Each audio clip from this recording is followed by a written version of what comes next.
Hey everyone, today I'm coming to you with a review on the brand new Star Wars Black Series Walmart exclusive Boba Fett Tython Jedi Ruins. Now this is as he appears on Tython in his armor, not in his kind of Tusken gear. They did make that figure, it's actually right here, but obviously you can see the big differences. But this is honestly a figure that I was looking forward to. I was a little underwhelmed, especially with how they kind of just reused it and just like a copy and paste of the other Bobas and really didn't put any effort into it. But then I got it in hand and it's not as bad as I thought it was going to be. It's actually a really good figure. So without further ado, let's get into Boba Fett Tython Jedi Ruins review. So obviously I want to start off with the packaging for Boba. So he is a deluxe figure. I know. Save it for the comments. But like I said, he's a Walmart exclusive. So being an exclusive and a deluxe, that price is just even more expensive. But the box art that they use, the images, at least very, very awesome. He's right next to the Death Watch Mandalorian, and right after him is the New Republic security droid, which I will have a review on coming up. But the only other thing on the box is his bio, which reads, Boba Fett, once regarded as one of the most fearsome and capable bounty hunters in the galaxy, Boba Fett seemingly met his demise in the Sarlacc pit on Tatooine. A survivor to his core, Fett lived to fight another day. You can see the same image. Number 22. Damn, we're getting up there. But that is the box. So all we have left to do, the main part of the review is obviously the box, so we just have to talk about this now. No, I'm just kidding. But the figure itself is basically a complete reuse of the Throne Room Boba from the Book of Boba Fett, even though that's not really what it's from, except I believe they used the belt from this Boba. Actually, it might be a different mold because they had the strap going around, but it's very similar on this. So it's basically just like some parts are mismatched from both of them, but there's very little new with this figure, if not, if anything.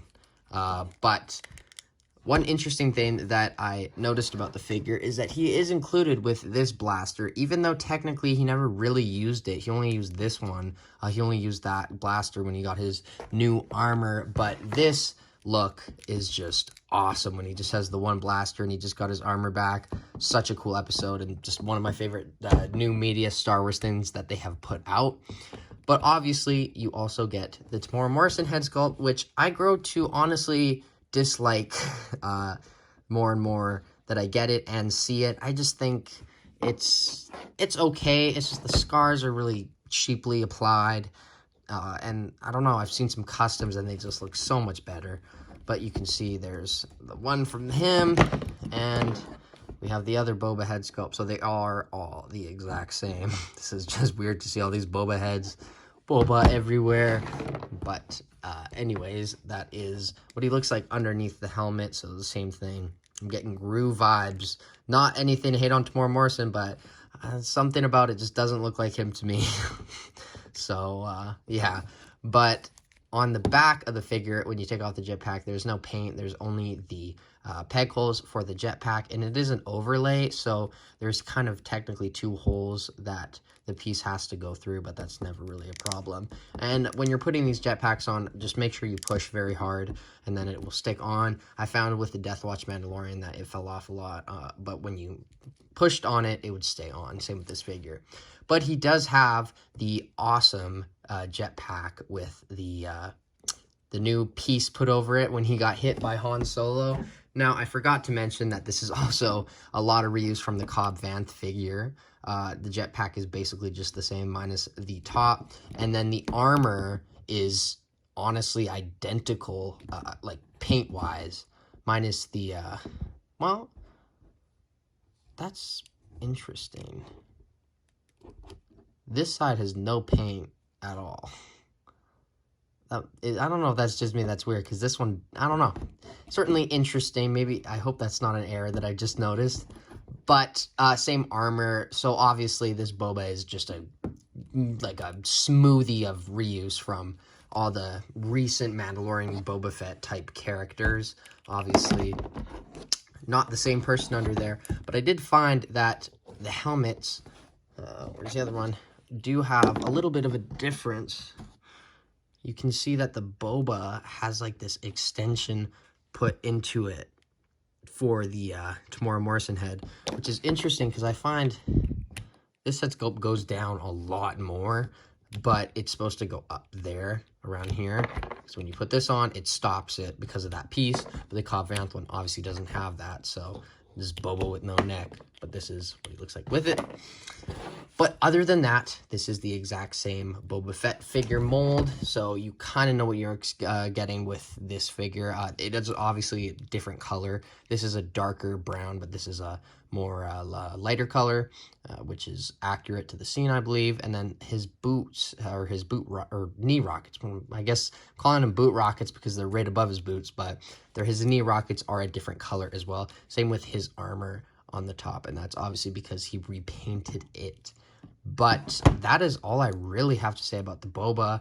The pistol blast, or whatever you want to call it, just goes into here very easily, and he does come with this gun, which you can have him hold, even though you're not really going to want to have him holding that most of the time. I'm happy they did include it, because it would have been really funny if they just didn't, even though he didn't necessarily need it in the scenes that he was in this design. But I don't like it like that. It just doesn't look right. It looks even more like a reuse like that. So I'm going to stick with this gun and just put this in the accessory bin. But very, very cool figure. And the one last thing I did want to mention is the thing that is inaccurate on this figure. The most important thing that stands out the most, at least to me, is this is not what it looked like in the show. This shoulder pad kind of went on top of here, and these basically didn't exist. They just cut off there. So obviously you could do some customizing, but it doesn't bother me that much. It still looks like an awesome figure. But yeah, that's all I really have to say about Boba D. Fett. So let's get into his articulation segment. So the articulation on Boba is very familiar if you do have the Throne Room Boba, but his head doesn't have the greatest movement because of the turtleneck. Goes up that much, down that much, to the side, full 360. So that's the range of movement that you get. The arms go up that much, down, full 360. There is a butterfly joint. It's very stiff, so keep that in mind. Single jointed elbows that go in about a little more than 90. They also rotate, and then there is rotation, or a full 360 rotation at his Beskar gauntlets, or whatever you want to call them. And then his hand goes up, down, full 360. It's on that horizontal hinge on this side. This side is a vertical hinge, so it goes up, down, full 360. Ab crunch goes down that much, back that much. So you can get, in some scenes, he had a little more of a belly, let's say. So you can kind of get that when you want to, if you just push the belly back a bit, or the ab crunch back, and then you can kind of get him looking like that, which honestly is what I love about this design, is that it's just so accurate. Not necessarily everything about the figure, but this figure has a lot about it that they got accurate, which is always good, especially recently. But back, down, side, full 360, great articulation, kicks forward that much, back that much, side, upper thigh cut. Beautiful single jointed knees, which go in that much. They also rotate. There is a boot swivel, which is great.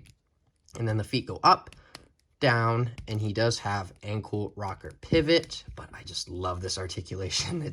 I don't know, something about it. It was on Ahsoka as well. This big puffy pants that Hasbro seemed to knock down very, very well. So great job, Hasbro, I guess. But let's get on to some comparisons. So here we have the comparisons for the Walmart Tython Boba, but obviously this is the most important comparisons because now essentially we have all of the Boba Fetts that we need from the Mandalorian era, minus let's say the Book of Boba Fett outfit, which that is not.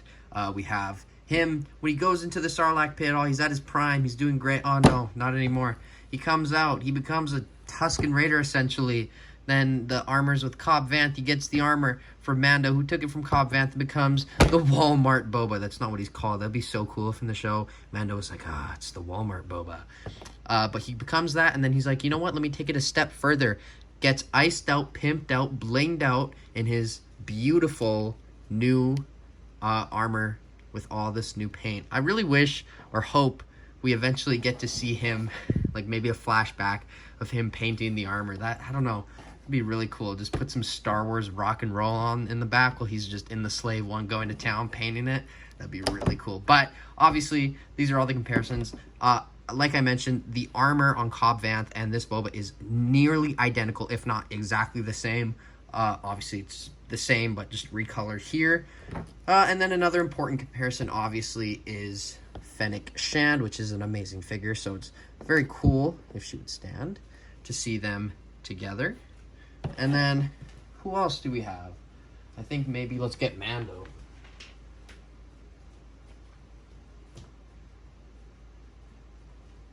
Boom.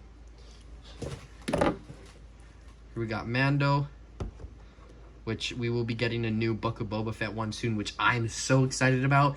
I know it seems shocking, but one of the most anticipated figures currently for me right now is like any updated Mandalorian. Even that snowy one, it has like the right knee armor, or leg armor, and then new helmet, I believe. But a Book of Boba Fett one was announced, and I'm just so excited to see that be revealed, because that is going to be hopefully the perfect Mandalorian. They could do it right finally. Not that this one was bad, but it's just, you know, the helmet is bad. Let's just say that. It's not the greatest. This is wrong.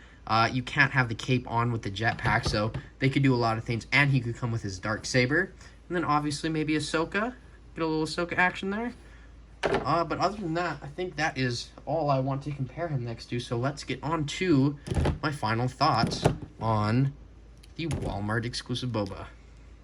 So overall, I absolutely love this Boba. I think it is a perfect figure to be a Walmart exclusive. I think it's exactly what exclusives should be from here on out, because it's not necessarily a figure that you need, but it's a figure that's very cool. And if you don't see it, if you don't find it, you're not really missing out on much. And if you see it and you don't want it, you can just pass by, and I'm sure someone else will happily grab it. And it's just a great way to get this awesome Boba Fett figure mold, let's say, onto the market in more places, because this one and the other one were a little tricky to find, I know, and still are. So not that this one will be easy, but it certainly helps out people who just want a Mandalorian Boba Fett get one. It'll definitely help them out. And it's not my favorite of the three, but I think that this is an awesome figure, and it really does represent what he looked like on the chapter 14 of Mandalorian on the planet Tython.